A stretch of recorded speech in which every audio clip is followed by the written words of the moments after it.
matimo tije mag udi pachoka e bwo riwruok margi mar Kudhia dwaro ni od bura mondo kal chike matayo tijegi e pachoka kaka yo mar loso lwasi makare mar tich e thurka.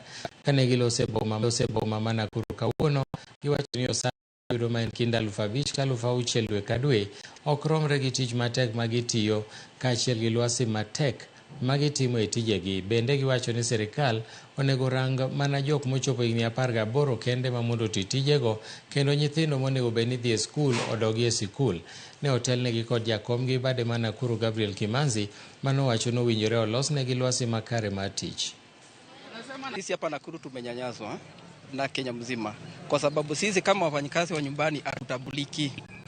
Kila wakati hatupati ile haki yetu. Mshahara tunalipwa nduni, leave hatupewi na yale mambo mengine. Overtime hatupati.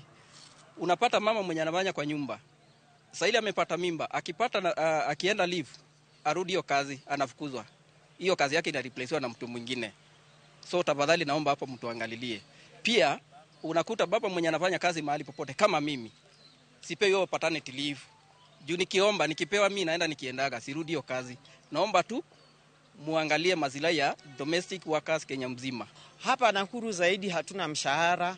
Ile tunaomba parliament yetu iratifie C189, at least domestic workers waangaliliwe na waangaliliwe hata kwa mishahara. Kama unapata mtu anafanya overtime lakini analipwa 5,000, unapata tunanyanyaswa kazini, unapata kazi zingine haufai hata kufanya unafanyishwa.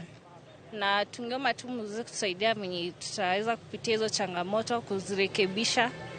Juu hata kuna watoto wengine hawaendi shuleni lakini wanafanya domestic workers, wananyanyaswa.